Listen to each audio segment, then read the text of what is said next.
is only 17. The weight here is definitely a factor. Galvão, he cut a significant amount of weight for this match, Chase. We've been told that he cut somewhere in the region of around about 11 or 12 pounds to hit the 170 limit. And Tacket actually came in way under at around about 168 pound, cutting no weight whatsoever. So we'll see if that is a factor, but Tacket has never shied away from a challenge. Does not matter the size of the opponent. Doesn't matter. He fought against brown and black belts when he was only a blue and purple belt, and just without fear. Yeah, Tacket's definitely one of the scrappiest competitors I had today. And I'm curious to see how measured the approach might be. I don't know how long we'll stay like this before they start fighting like cats and dogs out there. Galvão, well, he had one of the standout performances of the IBJJF Nogi Pan Championships just very recently. He won his division there, his first competition as a brown belt on American soil. And, well, 4 matches, 3 submissions. And those 3 submissions totaled the grand total of around about 2.5 minutes of match time. He is a submission sniper. 100%. And just looking at the match here, I'm liking Tacket's use of the Wagner shoulder jab, if you will, that pawing motion, or the palm, almost a palm strike to keep the distance there.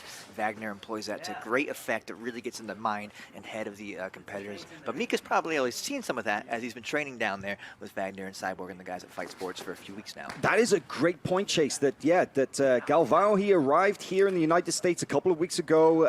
Him and his father, Melky, they have been based at Fight Sports in Miami, training with Roberto Cyborg and the rest of the crew there. And, well, we've actually got plenty of training videos on the site. And look at that outside leg hook there into a front headlock here, possibly onto a... Well, I thought he's maybe on the neck, but with double overhooks and diving into what looked like a flying armbar of sorts. But, man, this is the kind of thing that you can expect from Galvão. He is very unorthodox in his attacks, but he is clinical in his finishes. Absolutely, but this is a great position here for Andrew as he stacks Mika in a good passing position. We're going to see just how good Mika's defenses are, and you can see he's going to squeeze right out of that beautiful position. Use of the frame in the armpit there just to recover guard relatively effortlessly. Stop. Got a wardrobe malfunction here. Fight! Good sportsmanship from Mika not to immediately take that moment, that pause to come up and wrestle. Look at the flexibility of the De La Riva hook from Galvão on bottom, the way that he's able to get that right leg, the outside hook all the way through onto the inside of the thigh, now switching to the inside hook. But the dexterity, this shows that he's... well, we've seen his top game. We know that he's got phenomenal wrestling. He's a very good takedown artist, but this is it's rare to see him spend extended periods on his back and playing guard. Because let's be honest, not that many people are able to keep him there. That's true. It should be noted that Mika is also a Lucha Libre black belt here. Still brown belt in Jiu-Jitsu, but Lucha Libre, of course, being the Nogi-based submission grappling sport native to Brazil. Now look at this, unusual coming up onto possibly the back is Galvão looking to roll through to a back take with the rear body lock now. He's got control of the hips. Can he get the hooks in? This is a very unorthodox sequence, but doesn't have complete control, but this is dangerous. If he can get a little higher on the back, he might be able to get an arm around the neck. He might be able to get those hooks in, but what an unusual reversal from bottom, and Andrew Tacket now is in deep water. Yeah, the dexterity of Mika is really coming through here. Just incredible just ability to take the back here. He's not quite fully secure, but he's in a great spot to do it. And they're both pretty dry still at this point, haven't even hit the 5-minute mark in this match. So this is a great moment for Mika to maybe capitalize, but Andrew may be out of danger. Oh, look at their reversal now. Galvão is coming up on top, and it looks like he's settling down into the side control as well. This is a very dominant position, and this is going to afford him a lot of opportunity to attack. This is not good for Tacket, as Mika does not like to go backwards, and you rarely see it. But Andrew may get, if he can slide his left leg a bit more in front, but no, Mika straight into the mount. This could be big pressure here. Very dangerous for Tacket here. Now, we talked a little about the weight advantage. This is where it comes into play, because if Tacket didn't cut any weight for this match whatsoever, whereas Galvão maybe cut 11, 12 pounds to hit that weight limit. I mean, come the day of the match, he could be 15 pounds heavier. And when you're on top, 15 pounds is, it's so much. It feels more than 15. Especially when you're talking about a chin on your face there right now. Now, let's see if Mika can isolate one of these arms. He's looking to do it right now, looking to isolate.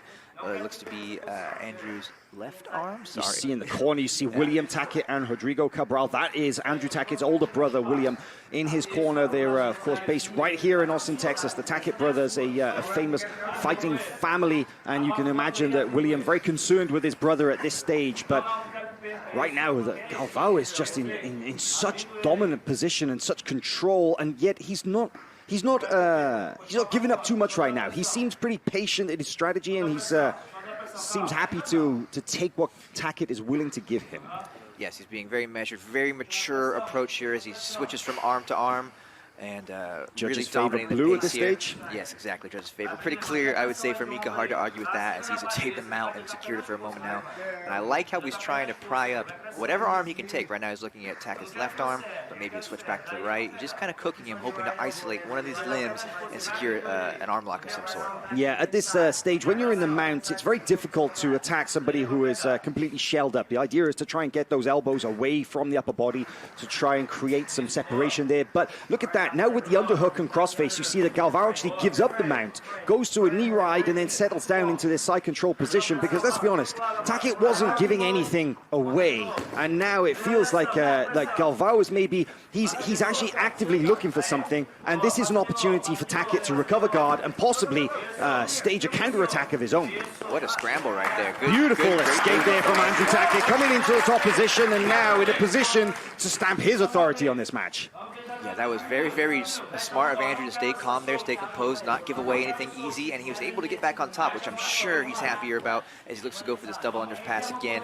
But I'm wondering if we're going to see the pace ramp up. Both these guys can go forever. It's been very, very calm throughout, and I'm wondering if Andrew may be a little more eager to get something off in a quick manner here coming up in these next several minutes. You know, the one thing that is really obvious to me so far from watching this match, Chase, is that Galvão, his expression has not changed. Whether he is in a bad spot and he's defending, or whether he is in the attack, it is just this expressionless look, mouth closed, breathing through his nose, and just doesn't seem flustered by anything that Tacket is offering so far, and he just seems so calm.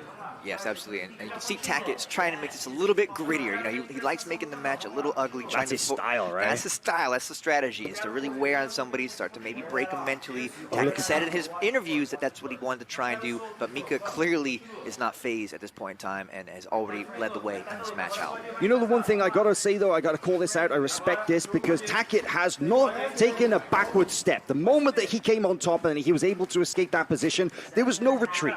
There was no moment where, okay, let me catch my breath. No, he is straight on the attack, and he is pouring on the pressure from this top position. But he hasn't been successful yet in finding the key to Galvão's guard. He hasn't been able to navigate his way past those obstacles and get into a control position. That's very true, and I think Mika has really made the pace of this match what he wants it to be. He's really controlling and he's sweeping when he needs to, but he's not really upset about holding position on bottom for a little while, biding his time, as Andrew is really trying to force something. Mika, I think, is taking the game as it comes to him and waiting for the perfect moment here. And you look at this, you see the way that Tacket is knee slide passing, that he has his, instead of putting his knee on the floor, he puts it on the torso, and he was actually drawing Galvão to him. He was pulling on the back of the head to try and put the pressure on sternum. Those are the kind of tactics you can expect from Tacket, because he likes to just pour the pressure on his opponents. He likes to really put it on them.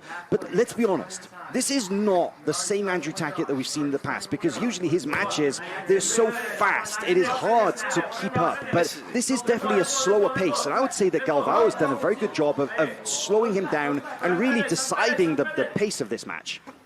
Yeah, absolutely. Andrew here in an interesting exchange as he almost gets a footlock attack and looks for the back in the same moment, but we reset here as Andrew again tries to go for this knee slice pass. Like you said, Mika remains unfazed by any of the aggression shown here from Tacket. Looks very calm, very happy to go into the exchanges, and now he's pushing back a bit on Andrew's face. This is going to be a chippy match home. Okay, so here's my question, Chase, is that now as we're approaching the 10-minute mark in this match, the judges will be asked once again who they favor at this stage and who they think is in control. Now, of course, Tacket, he spent the early part of the match in a very bad position. Galvão was clearly in control. But now at this stage, it is a little less clear as to who's in control, because Galvão is, yes, comfortable, calm, and yet it is possibly Tacket is the one is actually dictating the pace here a little bit. I think that's a fair argument, but Mika hasn't really given up an inch, but Tacket is certainly pushing the pace, I would say, in the last 5-minute period. But But yeah, he hasn't really gotten anywhere. Mika's so good at just recomposing his guard, resetting, and again, trying to initiate on his terms. Here we see in the inset, the box there in the corner, you can see on the left is Micael Galvão. That is Micael Galvão's father and coach, a very well-known and respected black belt from the city of Manaus. Manaus in Brazil, of course, home to many champions. There's something in the water in that city because they've called it the Dagestan of Brazil. It's where all the toughest guys in the world come from. It's like, if you were to list all the world champions in history, I'm not sure exactly how many come from Manaus, but it's proportionately ridiculous. There's so many of them. But judges favor blue once again, meaning that so far at this stage, they still consider that Galvão is leading this match. And look at that, very simple wrestle up from bottom, and he directly into the top position. Nice spin out here from Tacket, possibly onto a leg attack. That was interesting there, Hal. I don't know if you could hear it, but the judges right at the 5-minute mark said, go, go. And Mika immediately shot a takedown, reversal positions. It looks like they were biding their time, waiting for this moment. Mika's corner much more animated now. They want to see a lot of action in the last 5 minutes. Look at that beautiful diving knee slice pass as well. I mean, this is a very significant attack from Galvão. It's because the difference in the guard passing, whereas the Tacket was only able to advance not even halfway and get close to getting control of that upper body. Galvão, every single one of his guard passes are near finishes. Look at this, straight into the mount again. Beautiful passing from Mika, really taking over the pacing of this match again. Looks like he took that middle 5 minutes to sort of control the pace and control his own energy, but now he's in a dominant spot again. Let's see what he can do with it here. As you said, representing Fight Sports Miami and also Dream Art in Manaus, Micael Galvão has captured the attention of the Brazilian audience like few grapplers have. He is a legitimate superstar in Brazil. This kid, they've told everybody, look out, he is going to be the next big thing. And I've got to say, judging by his performance so far at this stage, there's no exaggeration. No, he looks completely dominant and a real treat to watch. I mean, beautiful technique, not an ounce of wasted energy as he makes his way into the most dominant place in Jiu-Jitsu, which is the mount. Again, looks like he's trying to isolate an arm here, and I'm wondering maybe if he's thinking a few steps ahead to the back. You know, it's really hard sometimes to finish someone no-gi from top, especially if they're shelling up and doing good defense. The back may be the next logical step if you cannot get what you're looking for on top. Now, let's be honest as well, Chase. Does this look like a 17-year-old in control right here? This looks like a veteran black belt. This looks like a person who has spent their entire lives training for this moment, and yet he is, of course, he's been doing jiu-jitsu since an incredibly young age, but he's a 17-year-old brown belt, and this is the level of skill that he has to offer. Well, he certainly has been doing his whole life. He's an absolute machine, you know, been built for this, and been training full-time since probably he was, 14 years old or something. And his whole family do jiu-jitsu, because we mentioned his father, Melky, is a black belt, his mother is a brown belt, his sister is a brown belt. It is a fighting family, and that Manaus, of course, is very rich in terms of the amount of training partners who are able to put it on, and he's been making great use of the let's call it the human resources that they have there at Fight Sports in Miami as well, in training with those guys there. And I've got to say that this is some next level stuff. The control, few people are able to put the pressure on Andrew Tacket in this manner, but with great escape. And now, with 2 minutes remaining, Tacket back in the match, and this is a chance for him to say, hey, don't forget me. I'm still in this match. I've still got a chance here. Yeah, you can never count out a Tacket. They're so game as he looks to take up a single leg here. His coach is calling for all the energy he can give. There's only 2 minutes left in this match. Let's go, let's go. But Mika, for his part, is not looking like he lost a bit of energy. He looks completely fresh as he dives onto the back. Look at that transition, Hal. Incredible. Oh, possibly onto a triangle here. He seems to have got a high close guard. They are very slippy. He may not be able to completely close this control position, but this is dangerous. Andrew Tacket at risk of the armbar. Almost gets the extension of the arm. 1 minute, 20 seconds remaining, and Andrew Tacket is still very much in this match, but my word, that is a statement from Galvão. You cannot leave anything hanging out. I need to see that sequence again because that was absolutely insane. What a match. Tacket definitely flagging somewhat now. This is Micael Galvão has got 1 more minute to work. Can he finish the match? I mean, he's come close now, but Tacket, at this point, they're so drenched, they're so slippery. I gotta say, man, it's gonna be like holding an eel. It's gonna be so difficult to actually get control. But that doesn't stop Tacket from trying. Look at that. Nice exchange from Tacket. Almost got the takedown, but they're both a little bit tired now, looking to reset on the feet.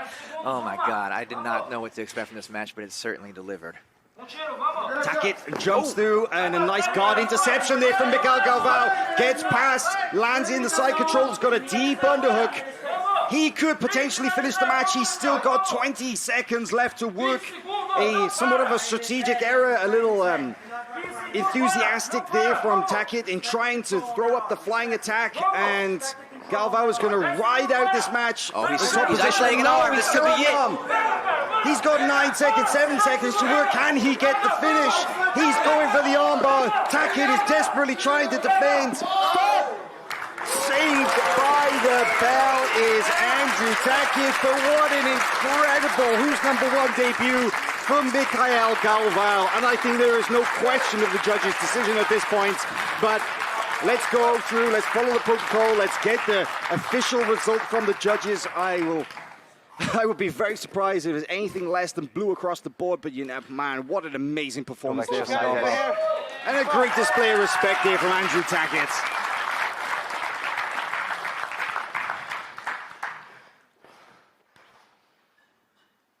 A formality at this point, I feel that it is blue across the board for the winner, Micael Galvão. And your winner, out of the blue corner, representing